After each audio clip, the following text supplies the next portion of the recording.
Hello, friends. This is Dave Hurwitz, executive editor at ClassicsToday.com.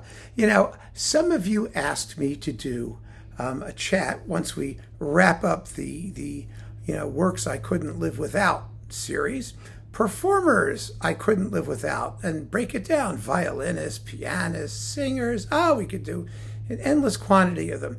And so I thought I would do it. I'm going to do it now.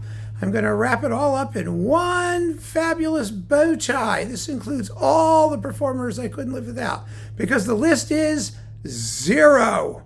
There are no performers I couldn't live without.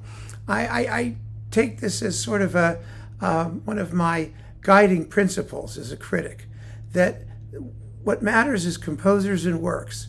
Performers matter to the extent that they realize composers and works. And so, yes, there are, you've watched my videos, and if you haven't, well, get to it. There are only 5,000 of them or so. No, seriously. I've talked about many, many performers for whom I have boundless admiration. They are geniuses. I mean, they are incredibly gifted, talented, wonderful people who have thrilled me to the innermost core of my pathetic being. They have, Charles Mackerras and Ivan Moravec and I mean, there's just lots of them. I could make a huge list of performers I really love, but I could live without all of them.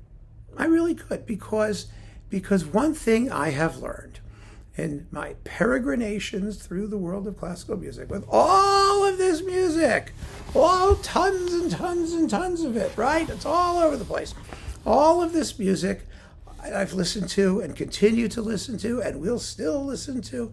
It's this: that a performer is only as great as the next great performance, and nobody has all the answers to any piece of music. The music is greater than any single performer. I mean, that's what a classic means. If we're serious about the idea of classical music, which is, a repertoire which sustains unmentionable quantities of repetition, which has been around for a long time, which has been adjudged by the musical cognoscenti and listening public alike as the greatest of all time, which is the best of its type, its nation, its medium, its whatever it is, it has to be, relatively speaking, performer-proof. And it is. It really is. There's a myth out there that classical music has to be treated with kid gloves, that it's a fragile, dainty thing, and that it requires only the very best this and that and what. None of that's true. Classical music is as hardy as a weed. It's endured all these years through all kinds of vicissitudes and every possible perversity that anyone could inflict on it. And it still comes up smelling like a rose, often as not. It survives. And so, the idea that, we because we collect records or performances, whatever we do, or we've specialized in teeny, tiny areas of the repertoire so we can argue over minute details of interpretation, teeny, tiny little meaningless bits of trivia.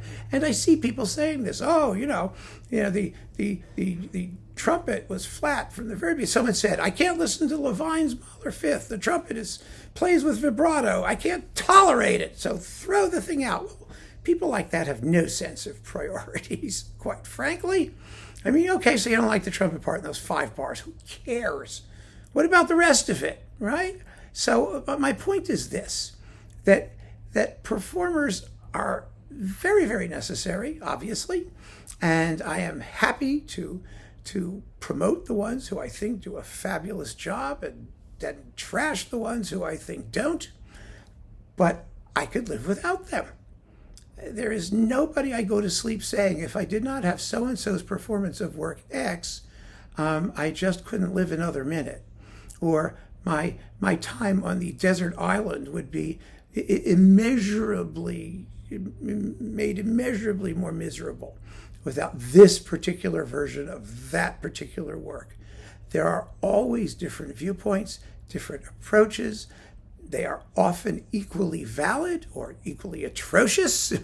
and I have confidence. I'm an optimist. I find a lot of the performer people are well, cultists and others. We know how I feel about cults, but these passionate performer people think that there's been nothing great since performer X, since Maria Callas. Opera people are the worst of all, frankly. Nothing great since the great singers of yore, and acoustic recordings, since John McCormick, who I talked about in one of my last random review videos, or Joseph Hoffman, or a pianist from whatever, or a violinist from whatever. Everything since then has just been crap. Well, all that tells me is that they're not listening. And quite frankly, I think performers ought to be on my side when I say these things, because it means they have a reason to exist. If the last word was said on any of these pieces by any particular performer, then why should anyone bother ever performing it again? Who cares? What's the point? But on the other hand, if we're going to enjoy multiple performances and the possibility of a multiplicity of great performances exist, and there's no question that they do. That's a fact. That's not an opinion. When it comes to the basic repertoire particularly, then obviously the performer can't matter so much. They just can't be all that damn important, because there must be a multiplicity of approaches to the particular work, and therefore innumerable possibilities for there to be great performances that are as fabulous as anything that has come before. And we hope that will always be true, because that's what makes the classics classics. That's what gives classical its meaning. So my answer to those of you who wanted the talk is, here it is. There are no performers I couldn't live without. And I'm very glad of that, because it makes me feel very optimistic about what is happening and what has happened in our classical music culture. Performers are servants, lowly servants of the composer and of the work. It is the composers and the works that must be cherished and praised and lifted up and exalted, not to say worshipped, but at least given the supreme place, pride of place. And there you may very well have pieces that you can't live without, because that's where true musical uniqueness resides. So keep on listening, friends. Thanks so much for joining me. Take care.